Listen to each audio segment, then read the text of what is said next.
नमस्कार दोस्तों, बहुत बहुत हार्दिक अभिनंदन। स्वागत है आपका आपके अपने YouTube चैनल ज़ीरी ज्योतिषम में।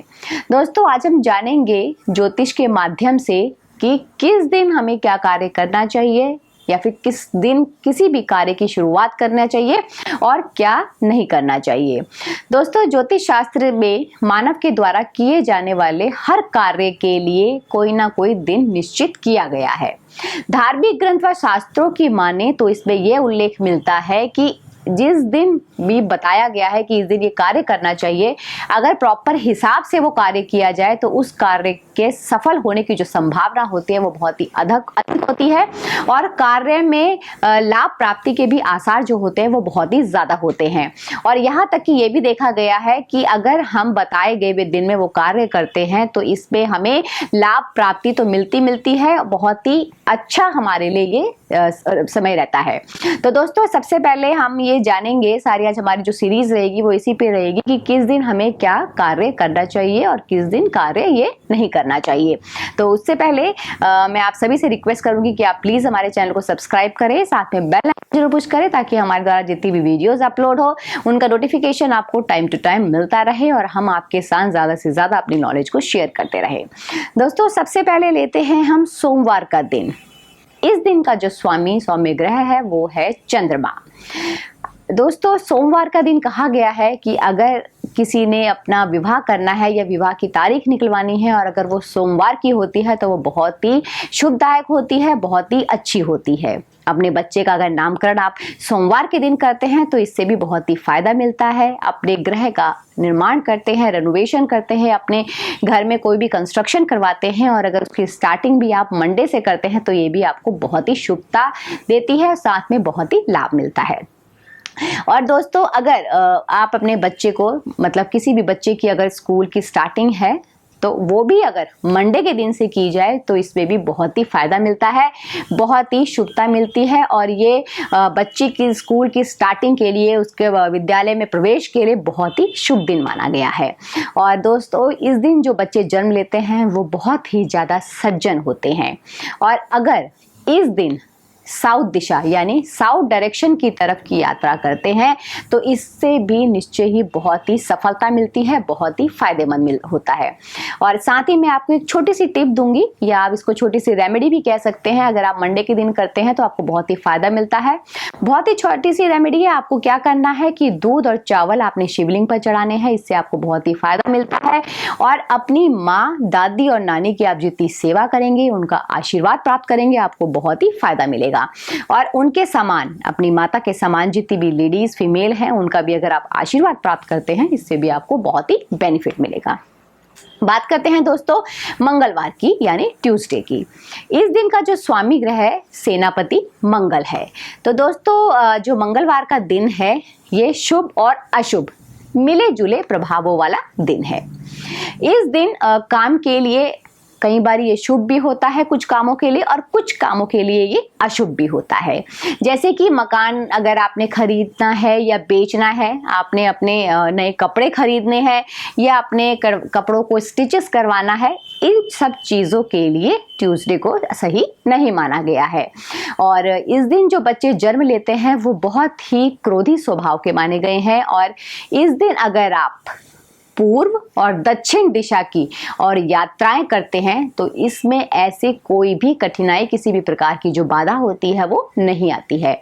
एक बहुत ही छोटी सी रेमेडी आप इस दिन कर सकते हैं। अगर आप किसी यात्रा पे जाएं तो हनुमान जी को आपने चूरमे का प्रसाद चढ़ाना है और आप उनको गुड़ का भी भोग लगा सकते हैं। आपको बहुत ही फायदा मिलेगा, आपकी यात्रा भी मंगलमय होगी और आपको किसी न किसी प्रकार से बेनिफिट भी जरूर मिलेगा।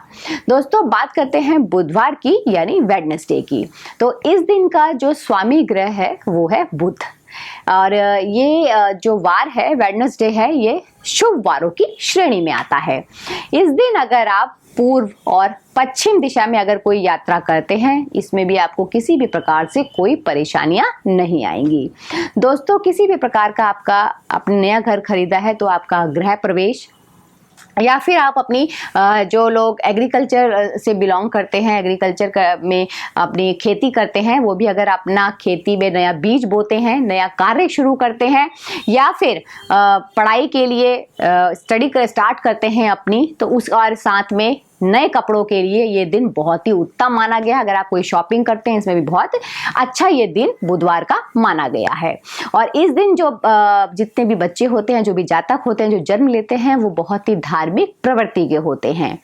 इस दिन के लिए एक बहुत ही छोटी सी रेमेडी है। अगर आप इस दिन करते हैं और ये रेमेडी करने के बाद अपना कोई भी कार्य स्टार्ट करते हैं, अपना गृह प्रवेश करते हैं या न्यू कपड़े खरीदते हैं, आपको बहुत ही बेनिफिट मिलता है। सिर्फ आपने क्या करना है कि गणेश जी को आपने दुर्वा चढ़ानी है। आप सभी जानते हैं कि दुर्वा क्या होती है, उनको आपने दुर्वा चढ़ानी है। और किन्नरों को अगर आप गिफ्ट देते हैं तो वो तो सोने पे सुहागा ही कार्य करता है। दोस्तों, बात करते हैं हम गुरुवार यानी बृहस्पतिवार, जिसे हम थर्सडे भी कहते हैं। तो इस दिन का जो स्वामी है वो है ग्रह बृहस्पति।